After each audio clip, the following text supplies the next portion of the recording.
Olá, IPCA! Hoje é quinta-feira, dia 22 de agosto de 2013. Estamos juntos há 445 dias lendo a Bíblia e hoje leremos os capítulos 4 e 5 do livro de Juízes. Você que vem lendo Juízes conosco pode se perguntar por que é que hoje estamos lendo 2 capítulos ao invés de um só. Isso é porque esses 2 capítulos contam a mesma história. O capítulo 4 conta a história de uma juíza em particular e sua vitória, e o capítulo 5 é o cântico desta mulher em relação à vitória que Deus lhe concedeu. Nós temos dito a você que este livro de Juízes conta a história triste do povo de Israel numa época de abandono dos princípios da aliança, numa época de esquecimento das coisas que Moisés e Josué deixaram tão firmadas, uma época que acabou se caracterizando como um tempo de transição entre a teocracia dos dias de Moisés e de Josué e a monarquia teocrática dos dias de Davi.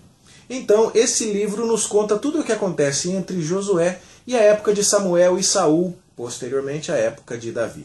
É a época em que as pessoas se esqueceram de Deus, se misturaram com os povos cananeus ali do meio do seu território, povos que não foram destruídos em obediência à lei de Deus, e aí se colocaram em ciclos repetitivos aqui no livro.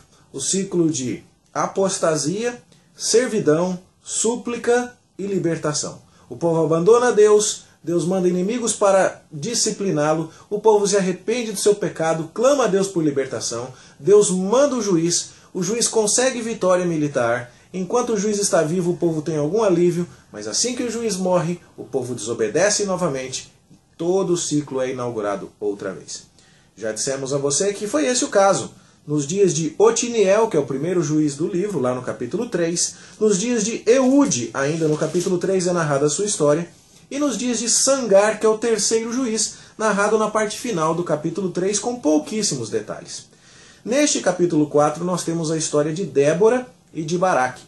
Débora é a única juíza no livro que parece ter também alguma conotação espiritual, pois ela julgava Israel e ela então tinha alguma liderança espiritual também. Baraque vai assumir aqui o papel de líder militar e ele é quem vai comandar a batalha, tendo Débora ao seu lado. Isso já levanta uma bandeira para nós aqui. Uma mulher liderando o povo. Bom, se você ler passagens, por exemplo, de Isaías, você vai entender que naquela cultura e naquela época, a ideia de ter uma mulher liderando o povo era um símbolo de um estado de coisas deturpado e de lamento. Não há nenhuma depreciação aqui ao papel da mulher, nenhuma depreciação à capacidade das mulheres, mas há, em questões culturais para aquela época, a ideia de que esse era um tempo onde as coisas não estavam acontecendo como deveriam. Muita gente tem usado este capítulo 4 de Juízes para defender a liderança da mulher na igreja. Nós não conseguimos ler assim. Nós conseguimos olhar para este texto e ver que esta era uma época onde cada um fazia o que achava certo. Que essa era uma época de exceção. Nós vamos ver aqui um homem que provavelmente sacrificou a própria filha. Nós vamos ver outras coisas erradas no livro de Juízes, refletindo um estado de coisas onde nada estava acontecendo do jeito que devia acontecer por causa da ignorância da lei e do afastamento do povo de Deus em relação às suas instruções. O fato de termos a descrição de algo que aconteceu não significa que temos a normatização para que isso torne a acontecer. Ou seja, temos uma passagem que nos narra o que aconteceu naqueles dias sombrios de Juízes. Mas não temos aqui uma passagem que prescreva o que deva acontecer nos nossos dias. De fato, Débora foi uma grande mulher de Deus. Ela foi usada naqueles dias, graças a Deus por isso. Mas se você inclusive olha para a própria história, você vai ver que há elementos que mostram aqui o quanto essa situação era extraordinária e vergonhosa inclusive para o povo. Débora diz que Baraque deveria liderar o povo. É a mulher chamando um homem a assumir o seu papel de líder. E ele fica assim, se você for comigo eu vou, mas se você não for eu não vou. É o que ele diz aqui no verso 8. E ela diz então, você vai, eu vou com você, mas você não vai receber a honra de matar o inimigo. Uma mulher é quem vai matar o inimigo, e isso para deixar claro qual é a miséria em que Israel se meteu. Vai ser pelas mãos de uma mulher que o Senhor vai entregar Sísera, que era o rei que estava oprimindo os israelitas na ocasião. Será por meio de uma mulher que Deus vai entregar Sísera nas mãos de Israel. Deus sai à batalha e o rei é o único que escapa e se esconde na tenda de uma mulher chamada Jael, que é ela quem vai matar o rei. Note, Baraque conquistou a vitória, mas quem foi que derrotou o rei foi uma mulher. Isto nos mostra o estado lamentável em que Israel estava se colocando nesta época de trevas por conta do desconhecimento de Deus e da desobediência dos mandamentos do Senhor. No capítulo 5, nós vamos ver que Débora vai cantar esta vitória e ela vai celebrar o livramento que Deus lhe deu. É fato que Israel tinha inferioridade em termos de equipamento, em termos de armamento. Sísera tinha carros de ferro, e ela vai dizer no verso 8 do capítulo 5 aqui no seu cântico, que não se via escudo nem lança nos 40.000 de Israel. A ideia de que o povo estava em inferioridade no que se refere à qualidade dos seus armamentos. Nós vamos ver que Débora vai cantar também a respeito dos povos, das tribos que apoiaram a frente militar israelita. O verso 15, por exemplo, vai dizer que os príncipes de Issacar foram com Débora, que Issacar seguiu a Baraque. Vai dizer a respeito de outros povos, outras tribos, que resolveram sair à guerra. Mas vai mostrar também que teve tribo que não foi. O verso 17 diz que Gileade ficou da além do Jordão e Dan, porque se deteve junto aos seus navios, Azer se assentou nas costas do mar e repousou nas suas baías. Ou seja, você vai ter aqui porções do povo de Israel que não se uniram para guerrear. E isso vai dar mais um retrato do que estava acontecendo naqueles dias. O povo não estava unido.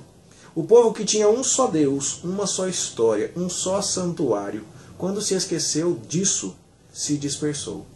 E quando houve uma situação de conflito como essa, em que uma mulher vai ser chamada a liderar o povo e conclamar o homem Baraque a tomar atitudes e ir para a guerra, já está tão deplorável o estado das coisas que nem mesmo nesse conflito Israel se une para fazer o que é preciso. Isso é refletido aqui. Deus está tendo misericórdia do seu povo, mas esses são tempos extremamente difíceis. E o panorama então que nós traçamos daqui é o panorama de uma época onde a desobediência, o abandono da história, a ignorância da história, o abandono dos mandamentos de Deus por sua ignorância, levou a esse período, onde Israel não estava unido, onde a liderança não era eficiente, mas onde ainda assim Deus, em sua bondade e misericórdia, livrava o seu povo. As lições que podemos tirar daqui são claras. Precisamos conhecer a história, precisamos conhecer os mandamentos de Deus. Nosso Senhor Jesus diz que nós erramos por não conhecer as Escrituras, quanto mais nós que as temos em nossa própria língua, com tantas ferramentas de estudo nos nossos dias, tão acessíveis como são.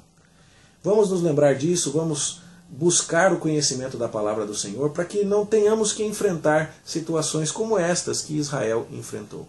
Vamos entender este texto não como a prescrição para o papel de liderança da mulher na igreja, mas como a narrativa de um momento em que isso de fato aconteceu, dadas as circunstâncias particulares de miséria, se assim pode ser dito, no povo de Israel. Isso não depõe contra o papel da mulher, contra a dignidade do ofício que Deus concedeu a ela.